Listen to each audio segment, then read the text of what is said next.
आज जो हम टेस्ट आपके साथ डिस्कस कर रहे हैं वो टेस्ट है आपका भारतीय संविधान की उद्देशिका या प्रियम्बल। देखिए, पहला जो प्रश्न है हमारा, भारत में संप्रभु कौन है। देखिए, इसमें जो है संप्रभु का मतलब, देखिए संप्रभु होता क्या है। देखिए, वो संस्था या वो व्यक्ति जिसके ऊपर कोई रोक टोक ना हो, जो मतलब कार्य करने में सक्षम हो, इंडिपेंडेंट हो। मतलब संप्रभु जो कोई डिसीजन ले लिया है उसके ऊपर कोई उसे रोकने के लिए ना हो। संप्रभु का मतलब है होल सोल, मतलब है किसी चीज मतलब संगठन का पूर्ण स्वामित्व की बात करते हैं। देखिए, अगर हम जो इसकी बात करते हैं संप्रभु मतलब यह है, यहां पर बनेगा, देखिए भारत का प्रधानमंत्री ए बनेगा। संप्रभु कौन है? ए, भारत का प्रधानमंत्री।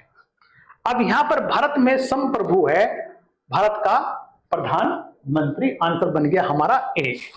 नेक्स्ट, निम्नलिखित में से किस शक्ति का सर्वोच्च स्रोत माना गया है, यानी किसे जो है शक्ति का स्रोत माना गया है। इसका आंसर देखिए आपका जो है वो, देखिए भारत का सर्वोच्च न्यायालय को, भारत के संसद को, भारत के राष्ट्रपति को, या फिर भारत के संविधान को। देखिए इसमें डी आंसर है, ये हमारा डी बन जाता है। यानी भारत के संविधान को शक्ति का सर्वोच्च स्रोत माना गया है।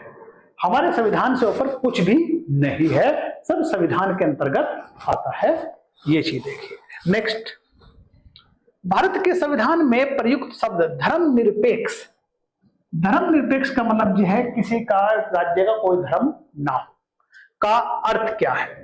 देखिए इसमें जो है धर्मनिरपेक्ष का अर्थ क्या है, राज्य का अपना कोई धर्म नहीं होगा, बिल्कुल सही है। सभी धर्मों के साथ समान व्यवहार होगा, ये भी सही है। राज्य अपना सामान्य धर्म नहीं होता है, इसमें देखिए राज्य का अपना सामान्य धर्म नहीं होता है। या फिर देखिए बोथ ए एंड बी, देखिए इसका आंसर बनेगा डी, यानी कि दोनों बनेगा। देखिए भारत के जो संविधान में प्रयुक्त धर्मनिरपेक्ष जो है, राज्य का अपना कोई धर्म नहीं होगा, राज्य या सभी धर्मों के साथ समान व्यवहार करेगा, तो आंसर बन गया हमारा डी।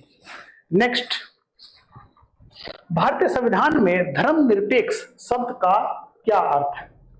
धर्मनिरपेक्ष का आंसर देखिए आप जो है, सभी को उपासना करने की स्वतंत्रता, धर्म का राज्य से पृथककरण, या फिर कह सकते हैं किसी भी धर्म या ईश्वरीय विश्वास का सम्मान।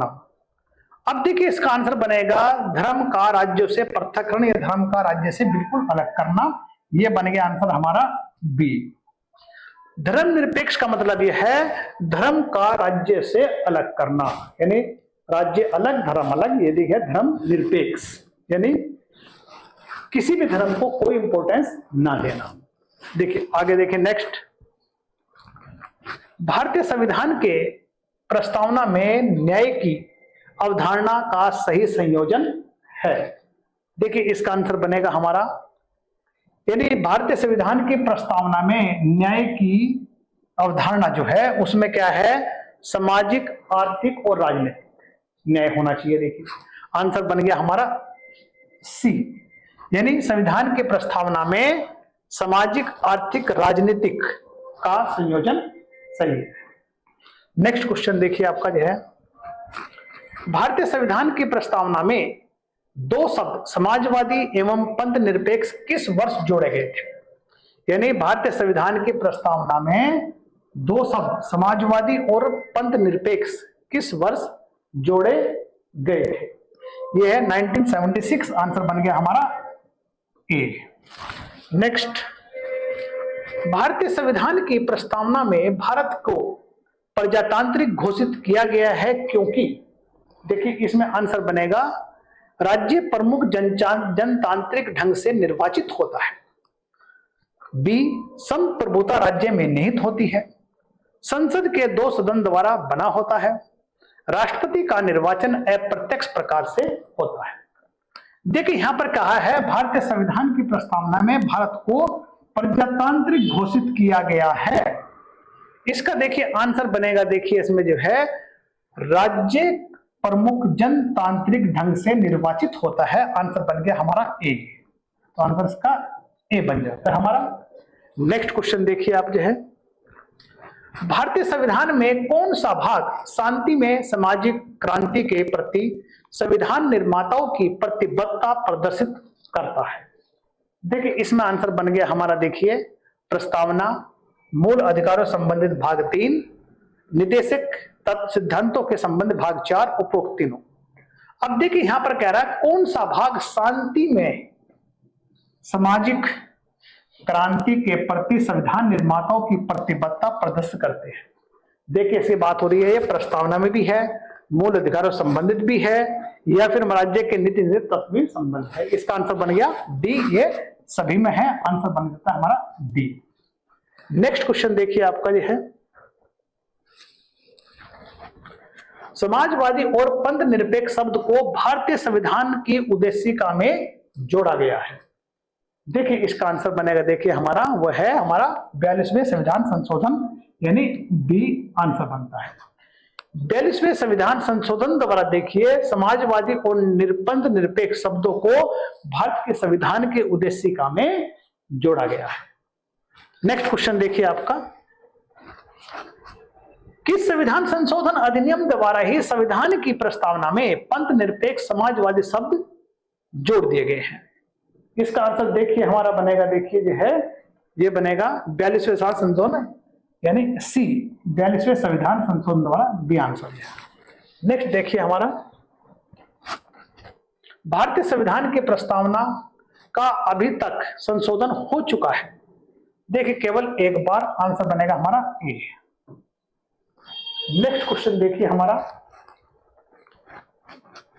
प्रस्तावना संविधान का भाग है, यह प्रक्षण उच्चतम न्यायालय द्वारा निम्नलिखित किस प्रकरण में अभी निर्धारित किया था? देखिए इसका आंसर बना हमारा केशवानंद भारती विरुद्ध केरल राज्य, यानी कि ये आंसर। अब देखिए केशवानंद भारती वर्सेस केरल राज्य में उच्चतम न्यायालय ने यह रखा था कि प्रकरण में निर्धारित किया था कि प्रस्तावना संविधान का भाग है, आंसर बना ए। नेक्स्ट क्वेश्चन, राष्ट्र की एकता और अखंडता शब्दों का भारत के संविधान की उद्देशिका में किस संशोधन के माध्यम से समावेश हुआ है? इसका आंसर देखिए बनेगा हमारा 42वें संविधान संशोधन, यानी बी आंसर। नेक्स्ट,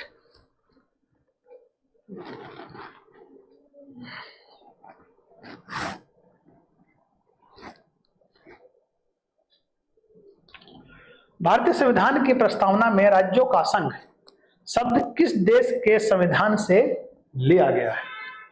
देखिए आंसर बनेगा हमारा ये कनाडा, यानी कि बी आंसर।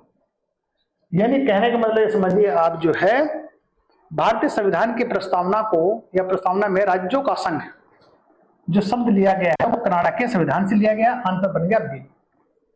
ठीक है, इसमें इतना ही कुछ है, आगे फिर जो है आपसे नेक्स्ट टेस्ट में नेक्स्ट